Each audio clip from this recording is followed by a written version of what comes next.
गरीब माँ की अंग्रेजन बेटियां। अरे बिटिया कैसन हो? कितना समय हो गया तुम दोनों को देखे हुए। अरे अब अपनी बूढ़ी मैया को क्यों सता रही हो? जब से विदेश गई हो अपनी माँ को भूल ही गई हो। अपनी माँ की आखिरी सांसें खत्म होने से पहले अपनी माँ से मिलने लौट आओ बिटिया।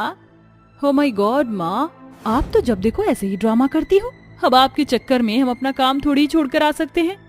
माँ अगर हमें टाइम मिला तो हम जरूर आएंगे, लेकिन फिलहाल तो हम बहुत ज्यादा ही बिजी हैं, इसलिए हम अभी आ नहीं सकते। तानिया और नताशा इतना कहने के बाद फोन को रख देती हैं, जिसके बाद बेचारी कौशल्या गांव में बिस्तर पर पड़ी हुई रोने लगती है। तभी उसकी सहेली बिंदु उससे कहती है, अरे कौशल्या बहन क्यों रोवत हो? तोहार बिटिया वापस नहीं आई, अब तो वो विदेश में रहेंगी। ऐसा मत कहो बहन, हमरा कलेजा फटा जा रहा है हमारी बिटिया से मिलने को। जब से हमारी दोनों बिटिया विदेश में गई हैं तब से हर एक पल हमें उन दोनों की बहुत याद आवत है। अरे बहन संभालो खुद को, ना ही तो अपनी बिटिया के आने से पहले ही भगवान को प्यारी हो जाओगी। ऐसा कहने के बाद बिंदु रोने लगती है और वहां से चली जाती है। कौशल्या बहुत ज्यादा बीमार होती है और अपनी बीमारी के चलते वो बहुत ज्यादा परेशान भी होती है। वो मरने से पहले अपनी बेटियों से मिलने की इच्छा रखती है, लेकिन कई बार अपनी बेटियों को बुलाने के बाद भी उसकी बेटियां उससे मिलने नहीं आती।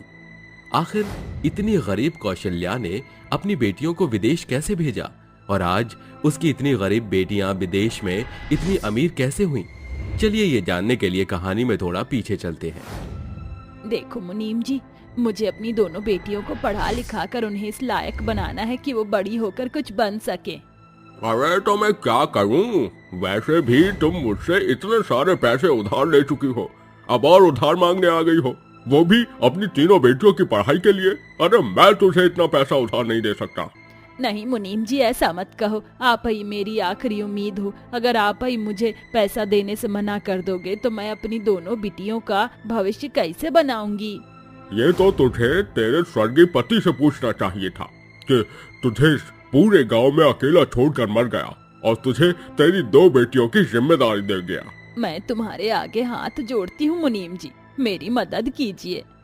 कौशल्या मुनीम के सामने कई बार गिड़गिड़ाती है, लेकिन मुनीम उसकी कोई मदद नहीं करता, क्योंकि कौशल्या पहले ही उससे काफी पैसे उधार ले चुकी थी, जिसके चलते उसे आगे के लिए कोई उधारी देना ही नहीं चाहता था।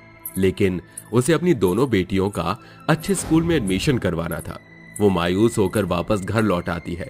घर आते ही है कि उसकी दोनों बेटियां उससे कहती हैं, माँ आपको पैसे मिल गए, अब हम अच्छे स्कूल में जाएंगे ना माँ? माँ हमें भी अच्छे स्कूल में पढ़ना है जहाँ हमारे सभी दोस्त पढ़ने के लिए गए हैं। माँ हमें भी विदेश जाना है। माँ आप हमारी इच्छा को पूरा क्यों नहीं करती हो? अरे मेरी प्यारी बेटियों, मैं तुम्हें विदेश भेजना चाहती हूँ, लेकिन मेरे पास अभी इतने पैसे नहीं हैं। जैसे ही पैसों का इंतजाम हो जाएगा मैं तुम दोनों को इस छोटे से गांव से बाहर भेज दूंगी और तुम पढ़ लिख कर अमीर बनना, जिसके बाद तुम दोनों मेरा सपना पूरा करना। लेकिन उसके लिए आपको हमें दूर भेजना होगा अपने आप से, तभी हम आपके लिए अमीर बन पाएंगे और बहुत सारा पैसा कमाएंगे। माँ विदेश में कितना अच्छा लगता होगा रहने में, वहाँ की बड़ी बड़ी इमारत है, कितनी खूबसूरत होंगी। माँ मैं आपको वहाँ ले जाना चाहती हूँ, लेकिन उससे पहले मुझे बहुत पढ़ाई और मेहनत करनी होगी। हाँ मेरी प्यारी बेटियों, मेहनत और पढ़ाई तो तुम्हें करनी होगी, बस कभी भी मेहनत से पीछे मत हटना। कौशल्या लोगों से उधार मांगने की बहुत कोशिश करती है, लेकिन कोई नहीं देता, जिसके चलते उसे मजदूरी का काम शुरू करना पड़ता है। वो दिन रात मजदूरी करके पैसा कमाती है और अपनी बेटियों को विदेश भेजने के लिए पैसा जोड़ती है। अरे ये क्या, तुम कितनी धीरे धीरे काम कर रही हो? साहब मेरी तबीयत ठीक नहीं है, मुझे बहुत जोरों से बुखार है, इसलिए काम थोड़ा सा आराम से कर रही हूँ। देखो यहाँ पर रेंग रेंग कर काम करोगी तो इस तरह नहीं चलेगा। यहाँ पर फुर्तीले से काम करोगी तभी तुम्हें पूरे पैसे मिलेंगे, वरना तुम्हारे पैसे मैं काट लूंगा। अगर तबीयत खराब है तो तुम घर चली जाओ। नहीं नहीं साहब, मैं घर नहीं जा सकती, मुझे अपनी बेटियों के लिए पैसे जोड़ने हैं। कौशल्या बीमारी में भी अच्छे से काम करके देती है, जिसके बाद शाम को उसकी मेहनत के सारे पैसे मिल जाते हैं और वो घर आ जाती है। अरे माँ आप आ गई, बहुत जोरों से भूख लगी है, कई समय से आपने खाने में कुछ भी अच्छा नहीं बनाया, आज कुछ अच्छा खाने के लिए बना दो। हाँ माँ मुझे भी कुछ अच्छा खाने का मन हो रहा है, आप पैसे कमा कर लाई हो ना, हमारे लिए कुछ अच्छा ले आओ। नहीं बेटा, अभी अपनी जुबान पर कंट्रोल करो। अभी मैं तुम्हें कुछ अच्छा नहीं खिला सकती, अभी तो तुम्हें और सब्र करना होगा। मैं तुम्हें इस छोटे से गांव में नहीं रखूंगी, विदेश भेजना चाहती हूँ। कौशल्या ऐसा कहकर दाल चावल बना देती है, जिसके चलते उसकी दोनों बेटियां थोड़ा बहुत खाती हैं, बाकी छोड़ देती हैं। देखते ही देखते कुछ साल में वो बहुत सारा पैसा इकट्ठा कर लेती हैं और अपनी दोनों बेटियों को बाहर भेजने के लिए उनका वीजा बनवा देती है। मेरी प्यारी बेटियों, देखते ही देखते तुम इतनी बड़ी हो गई, तुम्हारी 18 साल की उम्र पूरी हो गई। अब मैं चाहती हूँ कि अपनी आगे की पढ़ाई के लिए तुम विदेश चली जाओ। वहाँ से पूरी पढ़ाई करके जब तुम वापस लौटोगी तो एक कामयाब इंसान बनकर लौटोगी। माँ, आप चिंता मत करो, हम आपके सपने को पूरा जरूर करेंगे। हाँ माँ, बस थोड़ा सा सब्र रखिए। जहाँ आपने इतना सब्र रखा है, वहीं हमारी कामयाबी का सब्र रखना बहुत जरूरी है। अपनी माँ से आखिरी मुलाकात के बाद वो दोनों अपनी फ्लाइट्स में जाकर बैठ जाती हैं और विदेश चली जाती हैं, जहां उन दोनों को बाहर की अनोखी दुनिया देखने को मिलती है। वो सबसे पहले अपनी पढ़ाई पूरी करती हैं और पूरी पढ़ाई करने के बाद उन्हें बहुत अच्छी नौकरी मिलती है, जिसके चलते वो अच्छा खासा पैसा कमाना शुरू कर देती हैं। हर महीने वो अपनी माँ को पैसा भेज दिया करती थी, जिससे उन दोनों की माँ का गुजारा चलने लगता है। लेकिन गरीब माँ की दोनों बेटियां विदेश जाकर अंग्रेजों की तरह बन जाती हैं और अपनी माँ को भूल जाती हैं। विदेश जाने के बाद तो मेरी दोनों बेटियां मुझे भूल ही गईं। कितना समय हो गया है, मुझे याद ही नहीं करती। आज मैं ही उन्हें फोन कर लेती हूँ। कौशल्या अपनी बेटियों को कॉल करती है, लेकिन दोनों में से कोई भी फोन नहीं उठाता। ऐसे ही धीरे धीरे कुछ साल और गुजरने लगते हैं। अब उसकी दोनों बेटियां उसे जरा भी पूछती नहीं, जिसके चलते बेचारी कौशल्या दिन प्रतिदिन तबीयत बहुत ज्यादा उसकी खराब होने लगती है। हे भगवान, मेरी इतनी तबीयत खराब है, आखिर कब मेरी बेटियां वापस लौटेंगी? मुझे उनकी बहुत याद आ रही है। इतनी खबर भिजवाने के बाद भी तुम्हारी दोनों बेटी नहीं आई। अब तो भगवान ही जाने कि वो आएंगी भी या नहीं। देखते ही देखते दिन गुजरते हैं। कौशल्या अपनी आखिरी सांसें गिन रही होती है, तभी उसकी टूटी फूटी झोपड़ी के बाहर एक बहुत बड़ी कार आकर रुकती है, जिसके अंदर से तान्या और नताशा निकलती हैं। चलो बहन, हमारी बूढ़ी माँ हमारा अंदर इंतजार कर रही होंगी। हाँ, तुमने सही कहा, चलो अंदर चलते हैं। तान्या नताशा अपनी माँ के सामने जैसे ही आती हैं, कौशल्या उन्हें देखते ही रोने लगती है और उन्हें गले से लगाने के लिए कहती है, लेकिन वो अपनी माँ को गले तक नहीं लगाती। ऊपर से वो दोनों गांव का मजाक उड़ाने लगती हैं। ये सब बिंदु से देखा नहीं जाता और वो गुस्से से कहती है, अरे कौशल्या बहन, यही है ना वो दोनों जिसके पीछे तुम इतनी पागल हो रही थी? अरे इन्हें तो तुम्हारी जरा भी परवाह नहीं है, विदेश जाकर बिल्कुल अंग्रेजन बन गई हैं।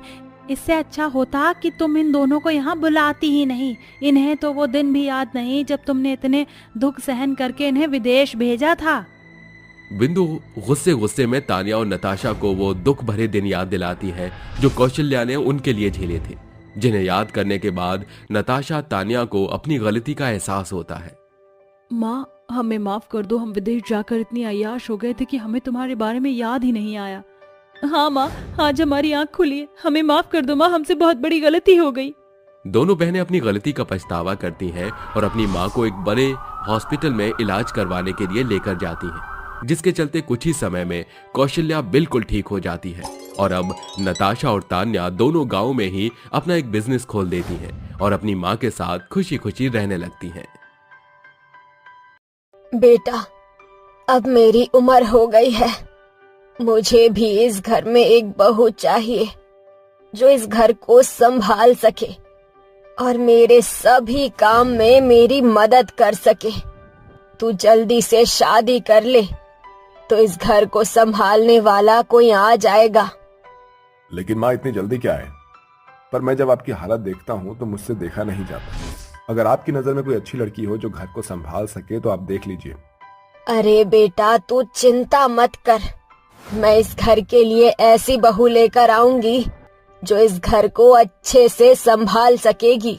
फिर क्या था, शीतल अपने बेटे रोहित के लिए लड़की ढूंढना शुरू कर देती है और कुछ ही दिनों में उसे एक बहुत सुंदर सी लड़की अपने बेटे के लिए मिल जाती है, जिससे वो अपने बेटे की शादी करा देती है।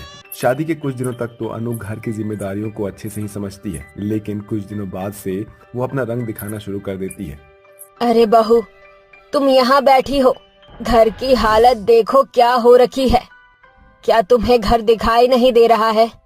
चलो जल्दी से घर की साफ सफाई कर दो। आखिर आप मेरे ऊपर हुक्म चला कैसे सकती हो? आप मेरी माँ नहीं हो। देखो, मेरे ऊपर हुक्म चलाने की कोई जरूरत नहीं है। मेरा मन होगा तो मैं काम करूंगी, नहीं होगा तो नहीं करूंगी। ऐसा कहने के बाद वो अपने कमरे में चली जाती है। ये बात सुनने के बाद शीतल को बहुत बुरा महसूस होता है, लेकिन वो किसी से कुछ नहीं कहती। लेकिन जब शाम को रोहित काम करने के बाद घर लौटता है तो अनु रोहित के आते ही उसे कमरे में ले जाती है और उसकी माँ की शिकायत उससे करने लगती है। आज मेरी तबीयत बिल्कुल भी ठीक नहीं थी, लेकिन माँ जी को तो मुझ पर जरा भी तरस नहीं आया। क्या माँ जी मुझे इस घर में इसलिए लेकर आई हैं कि मैं इस घर में नौकरानी की तरह काम करती रहूं? अरे नहीं नहीं अनु, कैसी बात कर रही हो? मेरी माँ तुम्हारे साथ ऐसा कभी कर ही नहीं सकती। अरे हाँ, तुमने सही कहा।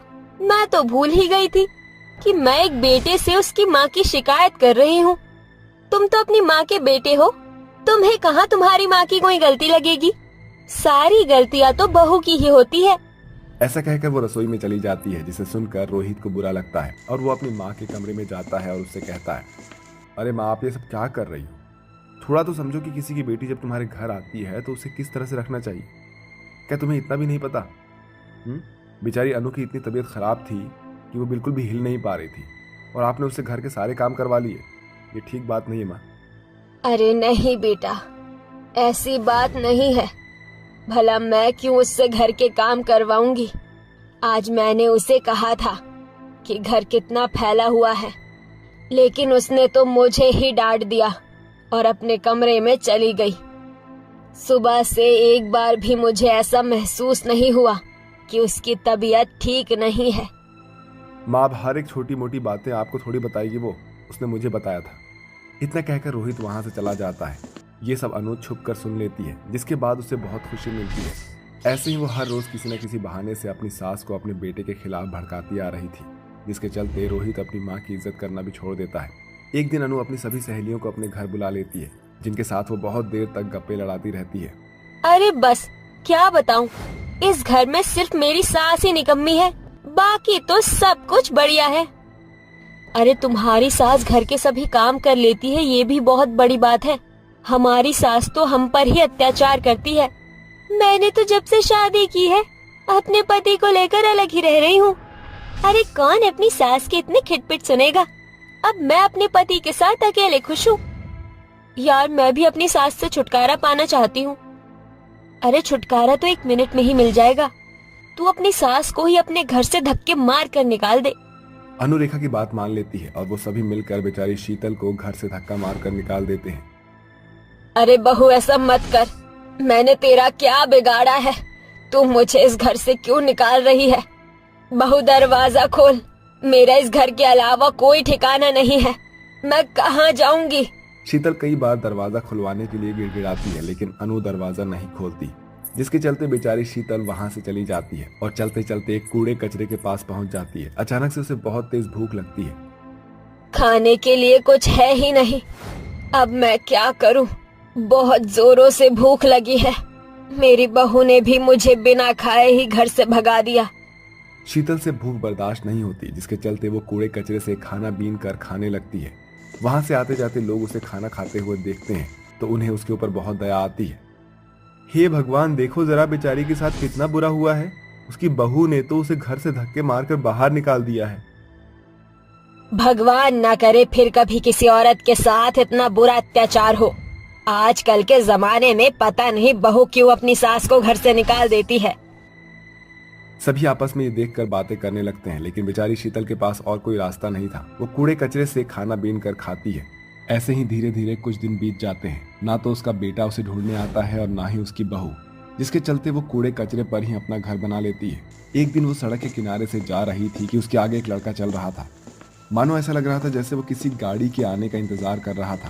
तभी अचानक से वहां एक गाड़ी आती है और वो उसके सामने जाकर अपनी जान देने वाला होता है, लेकिन शीतल उसे बचा लेती है। अरे कहीं तुम पागल तो नहीं हो गए हो? ये जिंदगी कितनी मुश्किलों से मिलती है और तुम अपनी इस जिंदगी को व्यर्थ कर रहे हो। ऐसा तुम क्यों कर रहे हो? मेरी इस दुनिया में कौनो नहीं है। मैं वैसे भी जीना नहीं चाहता हूँ। इस पूरी दुनिया में मैं अकेला हूँ। तुम्हें जान देने की कोई जरूरत नहीं है। तुम्हें तो अपने पैरों पर खड़ा होना चाहिए। एक नौजवान होकर तुम्हारे मुंह से ये बातें शोभा नहीं देती। एक माँ होने के नाते मैं तुम्हें समझा रही हूँ, अपना ख्याल रखना। मैं चलती हूँ। शीतल ऐसा कहकर वहां से जाने लगती है। अयान उसका पीछा करने लगता है। शीतल चलते चलते कूड़े के खत्ते के पास पहुंच जाती है, जहां से वो खाना उठाती है और खाने लगती है। ये सब अयान से देखा नहीं जाता और वो उसके पास जाकर उससे कहता है, अभी थोड़ी देर पहले आपने मुझे कहा था कि एक माँ होने के नाते आप मुझे जीने का हौसला दे रही हैं, लेकिन अगर आप मेरी माँ जैसी हो तो मैं आपको इस कूड़े कचरे से खाना खाने नहीं दे सकता हूँ। आप मेरे साथ चलो, आज से आप मेरी माँ हो। अयान उसे अपने साथ अपने घर ले आता है। अयान कोई मामूली लड़का नहीं था, बल्कि इस पूरे शहर का सबसे बड़ा बिजनेसमैन था। इंडस्ट्री में उसका अच्छा बोलबाला था।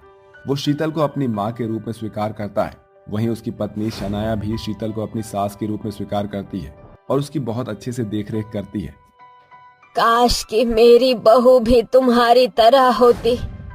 तुम बहुत संस्कारी और समझदार हो।